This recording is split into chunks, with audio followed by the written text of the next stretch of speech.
আসক্তি মৃগ মানে কি না, আসক্তি মৃগ মানে হচ্ছে আমি জানি এটা আমার জন্য ভালো নয়, এটা আমাকে কষ্ট দিচ্ছে, কিন্তু আমি করি কি আমার সেই রিমোটটা অন্যের হাতেই দিয়ে রাখি। কেউ টিপলো রিমোট আমি হাসি, কেউ টিপলো রিমোট আমি কাঁদি, কেউ টিপলো রিমোট আমি ছটফট করি। হয় কি না? হ্যাঁ কি না? হ্যাঁ, এরকম অনেক আসক্তির মধ্যে আমরা পড়ি। মাছ ধরা পড়ে কেন? জিহ্বার লালসায় জীব ইতি ধায়, শস্যধর পনায়ন কৃষ্ণ নাহি পায়।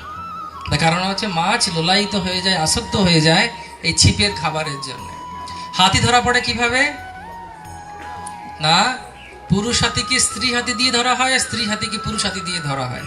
কেন না, তার আসক্তির জন্য। আসক্তি হচ্ছে এমন একটা দিক, একটু আস্তে শান্ত করানো যাবে কি ওদেরকে? কেউ গিয়ে একটু শান্ত করাতে পারবে? তো সেজন্যে ওখানে বলা হয় যে বাঁদরের একাদশী করা। কার একাদশী করা? বাঁদর একাদশী করতে পারে? পারে কি? কেন পারে না? কারণ সে আসক্ত। একটা বাঁদর তার বন্ধু বাঁদরকে বলছে আমি কালকে নির্জল একাদশী করবো। বলছি পারবি? বলে হ্যাঁ পারবো। কিরকম ভাবে পারবি? ওই যে ওকে চিন্তা করতে হবে না, আমি চৌমনি ইস্কনে গিয়ে ক্লাস শুনেছি, আমি ঠিক পারবো। তখন বলছি ঠিক আছে তাহলে তুই কর।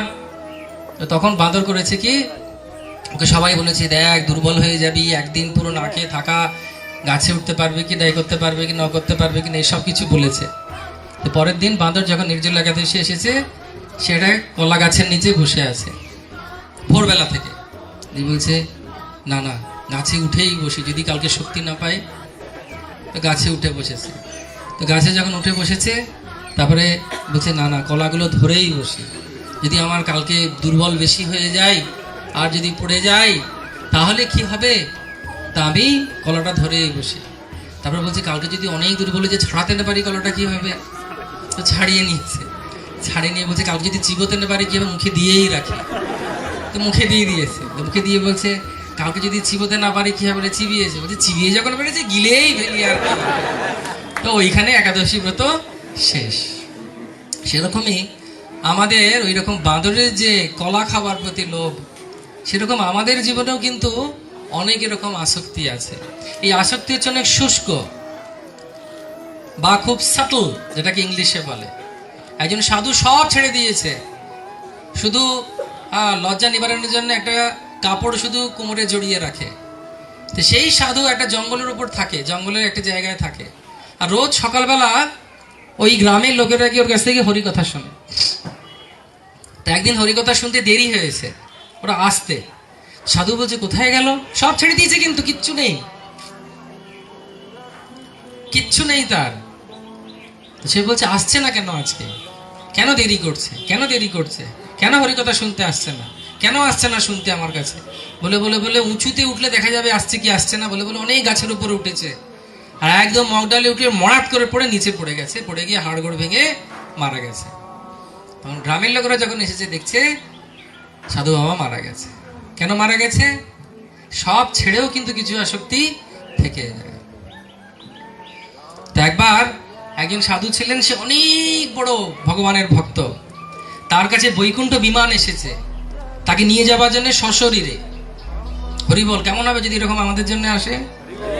এটা জোরে হরিবল। আর বলছে হরিকথায় তালি দিলে হাতের রেখা পরিষ্কার হয়। আরো জোরে জোরে, আরো জোরে। হাতের রেখা, এটা রূপ গোস্বামী বলছেন, হাতের রেখা এত পরিষ্কার হয় যে আংটি পরার দরকার হয় না। যদি কোনো জ্যোতিষী থাকে ক্ষমা করবেন, হ্যাঁ এটা শাস্ত্রে বলছে। বাঘের ডাকে পাখি উঠে যায়, হাতের রেখা পরিষ্কার হয়ে যায়। হরিভক্তি পরায়ণ জায়গায় গিয়ে কীর্তনে বা হরিকথায় তালি দিলে ভগবানের সামনে। বলবো কি বলবো না, চলবে কথা? তেমন তো অবস্থায় যে বৈকুণ্ঠ বিমান এসেছে, তো তখন সে বলছে তার বউকে, ওগো শুনছো বৈকুণ্ঠ বিমান এসেছে, বলছে বলছে আরেকজনকে নিয়ে যাওয়া যায়, তুমি কি যাবে? তখন বলছে যে আমি যাব, আর যেতে পারি, যাবো। হ্যাঁ যাবো, ঠিক আছে। এদিকে এ তো হরিকথা বলে ভগবানের প্রতি আসক্ত, স্ত্রী অতটা হয়নি তখনও।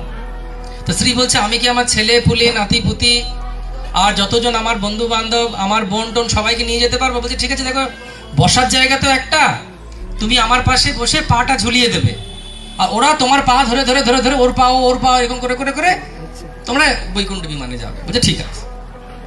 তো বৈকুণ্ঠ বিমান ছেড়েছে, যখন ছেড়েছে ভদ্রলোক বসেছে, পাশে বউ বসেছে, বউ পা ঝুলিয়ে দিয়েছে। তো ঝুলিয়ে দিয়ে ওই পা ধরে ওর ছেলে, তার ছেলের বউ, তার ছেলের বউ, তার ছেলে, তার মাসি, তার পিসি, এমনি করে করে অনেক সময় ঘুড়ি ওড়ে না ল্যাজ নিয়ে, তো ওই রকম ল্যাজ নিয়ে বৈকুণ্ঠ বিমান উঠছে। কিন্তু হবে কি, আসক্তি আছে কথা বলার, প্রজল্প করার। তো যেতে যেতে ওই বউ যে প্রথম ধরে আছে প্রভুর উপচরণ, প্রভু তো কৃষ্ণ নাম করছে, হরি বল হরি বল হরি বল, আহা কি আনন্দ কি আনন্দ, হরি বল, বৈকুণ্ঠে যাচ্ছি, ভগবানের কাছে যাচ্ছি, গোলক বৃন্দাবনে যাচ্ছি, কি আনন্দ। আর এরা তো বলছে যে ঠিক আছে যাচ্ছি তো ভালো, বিনা পয়সায় ফ্লাইট পেয়েছি, কিন্তু নিজেদের মধ্যে গল্প করতে শুরু করেছে। তখন যে পা ধরে আছে ওনার স্ত্রী, সে বলছে আহারে মূলগুলো লাগিয়ে এলাম, কে খাবে, চাষ করেছি মূলো, কে লাগিয়ে এলাম, কে খাবে। তখন নিচে থেকে আরেকজন বলছে, ও পিসি আমাদের জমিতে আবার গ্রামে মূলো হয় না, কে তো গাজর শুনেছি ভালো হয়। বলছে না রে, গতবারে খুব ভালো হয়েছিল, বড় বড় মূলো হয়েছিল। নিচে থেকে বলছে কত বড়, হাত ছেড়ে দিয়ে বলছে এত বড় হয়েছে। যেই হাত ছেড়ে দিয়েছে নিতাই গৌর প্রেমানন্দে সব বৈকুণ্ঠ থেকে নিচে পড়ে গেছে। বেশি দূরে ওড়েনি বলে হাত পা ভাঙেনি, মূলোর খেতেই পড়েছে সব। তো বক্তব্য হচ্ছে এটা হচ্ছে আসক্তি, বোঝা গেছে।